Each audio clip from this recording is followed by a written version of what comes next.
Hello everyone, welcome back to another episode of r/ProRevenge. In today's episode, another mailbox story. Intentionally unintentional revenge on a mailbox vandal. Entitled Neighbor Complains About Our Noise, Ends Up Losing $8,000. Before we get started, make sure to subscribe so you will never miss a video. So let's get started. Another mailbox story. I posted this as a reply to someone else's mailbox story. I was informed that it should be its own post, so here it is, edited slightly for clarity. This didn't start out as a quest for vengeance. We just wanted mail delivery to our house. Vengeance came as a byproduct, but it was truly delightful nonetheless. So, mailbox story time. This happened back in 1982, for the record. My folks moved to a very rural area on a gravel road. No one had previously lived here, so it was a battle just getting mail delivery in the first place. My folks went several rounds with the local postmaster. He was somewhat enamored with his own power and very much a rules to the letter kind of guy. Every I must be dotted, every T crossed, and if there's so much as a semicolon out of place you'll have to start all over again. He seemed to have made it his personal mission to make getting mail delivery to a new address as difficult as humanly possible. Ultimately, my folks managed to fill out the paperwork to his satisfaction, and he begrudgingly allowed us to put up a box and receive mail delivery at our new home. Dad was extremely careful in the placement of our box and making absolutely certain it was the exact height, precise placement from the road, etc. To avoid annoying our local postmaster any more than we already had. There are, or at least were, very specific rules about rural mailboxes. Dad followed every single one. That first mailbox was perfect. The man who drove the road grader was as annoyed as the local postmaster, as he now had a new driveway to accommodate. We suspect that's why he had it out for our mailbox. After the road grader had demolished 3 of our mailboxes, Dad got pissed. Previously, he'd used the most basic design, just a post in the ground with a box on top. Now, he was motivated. Dad got a hold of a 9-foot-long section of metal pipe. It's 4 inches in diameter, outer measurement, and has 3/4-inch thick walls. I have no idea what this was originally intended for. But I know how Dad used it. He dug a hole 5.5 feet deep. He welded an upside-down tripod shape, think open umbrella, to the bottom of the pole and dropped it into the 6-foot-wide hole. Each welded-on leg was about 3 feet of some kind of rebar, and there were 5 such spokes. He then dropped some huge rocks on top of the tripod shape to hold it in place. The empty spaces around the huge rocks were filled in with gravel, and he dumped sand to fill in the air gaps. Then he filled the rest of the hold in with dirt and mounted the mailbox on top of the post. 3 days after Dad installed the new mailbox, we heard the road grader coming down the road. Our house is a 1/4 mile from the road, but we heard the loud clang from inside. We also heard the cursing and swearing from inside. No one went down to look until they heard the road grader drive away. When they did, the box itself was slightly dented on one side, but it was still firmly upright and functional. 3 weeks later, we received a bill from the township for a bent grader blade. It was accompanied by a letter informing us that we had caused damage to city property because our mailbox was installed incorrectly. It would need to be moved, and we were liable for a bill of a couple $1,000s worth of repairs. Here's where it becomes pro-revenge instead of petty. Recall the fact that the local postmaster was annoyed with us over our battle to get mail delivery? Mom had made a point of each time we reinstalled the mailbox, taking photographs down to the post office, and having the local postmaster sign off approval of the height, placement, etc. She'd done the same with Dad's superpost, and had documented, signed approval of the box dated the day before the road grader had bent his blade trying to demolish the box. She submitted copies of the invoice for the grader blade, and the letter stating that the damage was our fault because our mailbox was incorrectly placed, to the post office. She also submitted copies of the official post office approval of the box to the township. The jerk of a postmaster was also quite prideful and became furious that his authority was being called into question by some podunk township. As far as he was concerned, the township wasn't questioning my parents, they were stating that his judgment was wrong. I don't know what went down between the postmaster and the township, but we received a second letter from the post office, reiterating their approval of our mailbox. We also got a formal apology from the township and noticed that the road grader's contract had been terminated because he'd lied about damage to city property. It was worded with a tone that said, "Please don't sue us, because a contracted employee damaged your property." For the record, that post Dad installed nearly 40 years ago is still standing. We've replaced the box on top many times. That post, however, has now wrecked 2 cars and a truck in addition to that long ago road grader. Intentionally unintentional revenge on a mailbox vandal. This is my dad's revenge, not mine, and this happened last summer. My parents live out on a lake just outside of town. Their property extends to both sides of the road, and their mailbox is on the opposite side of the lake and the house. Over the 4 years they had lived at the property, a black SUV has knocked down their mailbox 6 times. They catch the vehicle on the security camera on the gate, but get no identifying info. My dad would report it every time, but not much could be done. It was knocked over by a drunk driver once as well, but he crashed a bit further down the road, so that was the only time that my dad got reimbursed for the damage. Well, after the 7th time it was knocked down, he had had enough. The land on the opposite side of the road dropped off steeply immediately after the shoulder, so my dad contracted some guys to build out a small gravel pad, 15 feet long and 3 feet deep or so he could set his mailbox back from the road. My dad told me that if someone tried to knock it down now, they would regret it. Well, about 4 months after the work was complete, my parents were awoken to a loud crash in the middle of the night. They called the police and went out to investigate. They found the black SUV off the road and having crashed into a very large tree. The guy was taken to the hospital and was charged with a DUI from the crash as well as possession of drugs they found in the vehicle.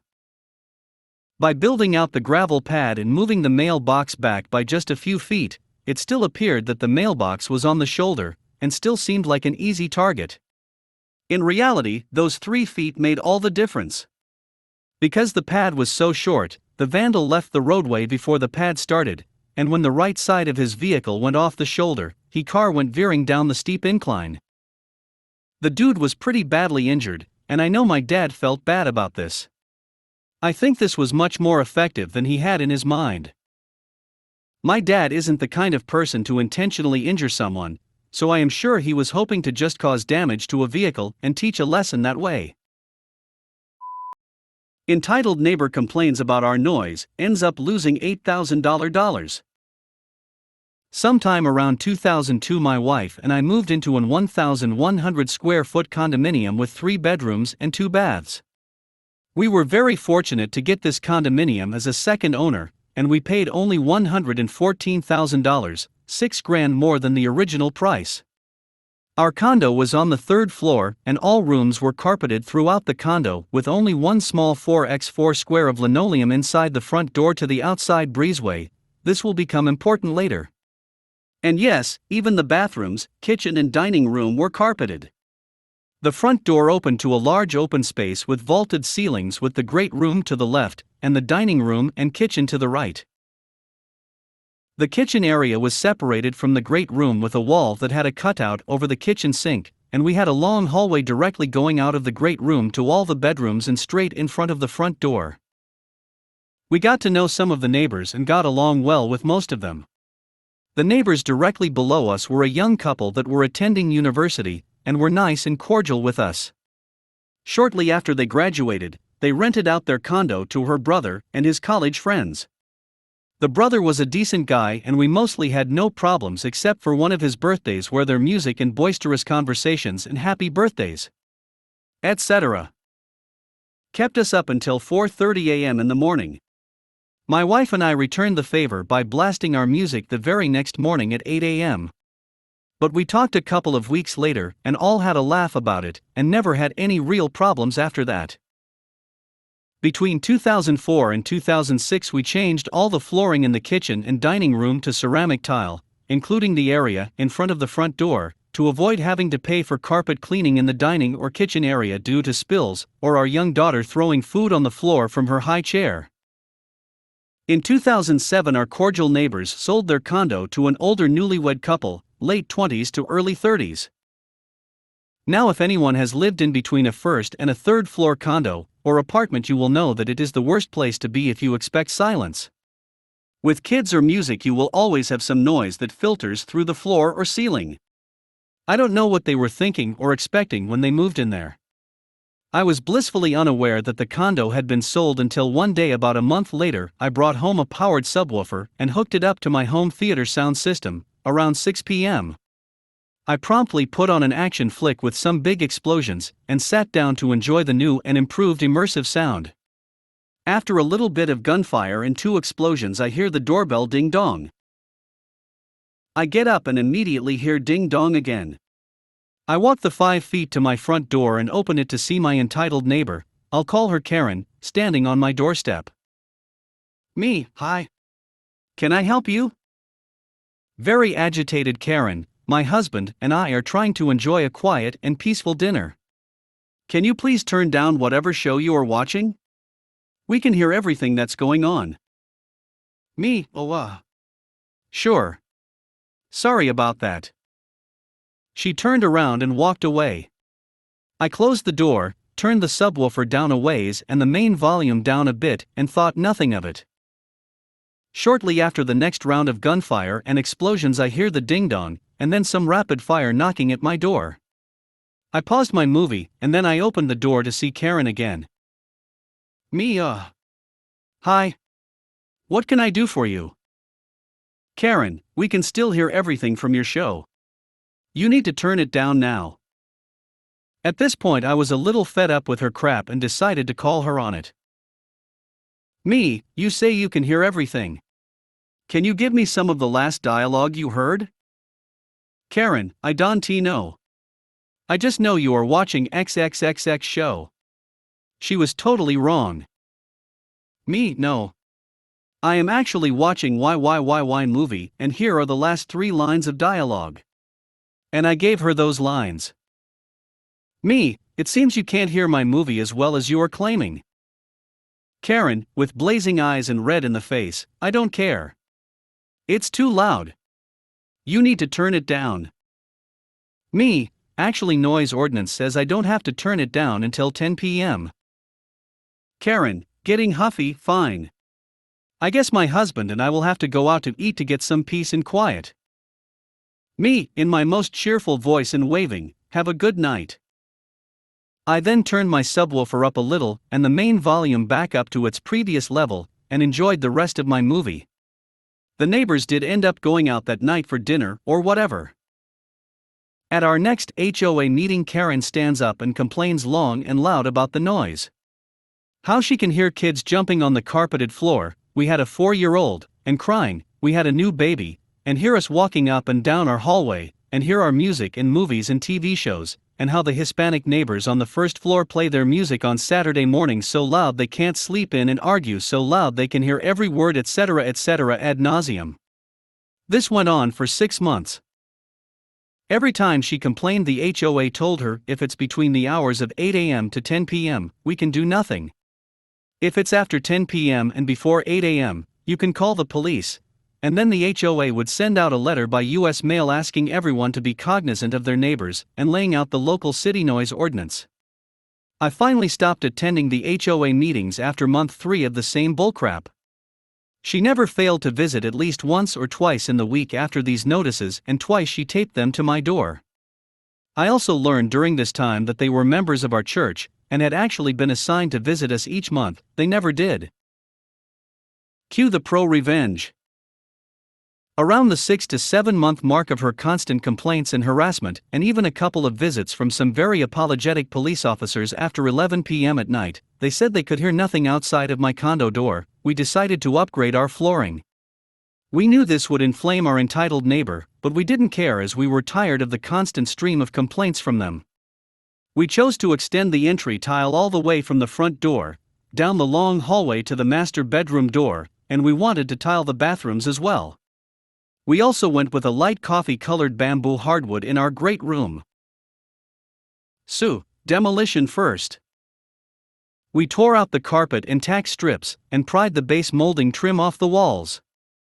As I'm removing the last of the nails from the walls and subfloor, about noon on a Saturday, wouldn't you know it, bang, bang, bang. From the front door. Me, yes? Karen, can you keep it down? I'm trying to have a pampered chef party. Me, sure. I promptly finished pulling or driving in nails, and then proceeded to bang my hammer all over the subflooring like I was driving loads of new nails for the next hour, and made sure to turn on my stereo to the local hard rock station and turn it up for the next 4 hours. FYI, the 1RST floor neighbors were already blaring some great mariachi music. They did this every Saturday and Sunday as they cleaned their condo from top to bottom.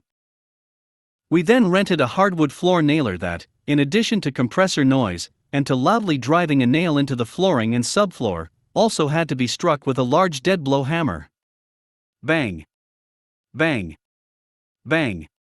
It took us 2 to 3 days to install the coffee-colored bamboo hardwood flooring in the great room, and we were sure it was driving Karen absolutely batty.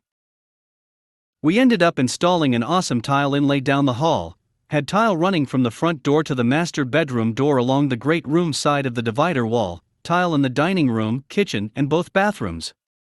We got the base molding on, more nail gun and compressor fun, and caulked. The new floors looked amazing, and the bonus was, every time a hard shoe, like my daughter's favorite Sunday shoes she wore everywhere, every day, or high heel, my wife chose to learn how to do everything in 4 to 6 inch stilettos during this time, struck the floor. It was like the impact echoed through our perfect floors. All this was due to our neighbor complaining. It was also in preparation to sell our condo, as we had grown out of it by this time. We sold it within 1 month of listing at $160,000. During closing, the real estate agent for the new owners told us that the floors absolutely sold this place. We also sold at the very top of the real estate boom right before the real estate market crashed. We later learned from some of our neighbors that within 9 months of our selling our condo, the second floor entitled neighbors moved out and sold their condo for $30,000 less than we had, and took about an $8,000 loss, and sent a letter of complaint to the HOA stating their condo was unlivable because of the noise from our incredible floors.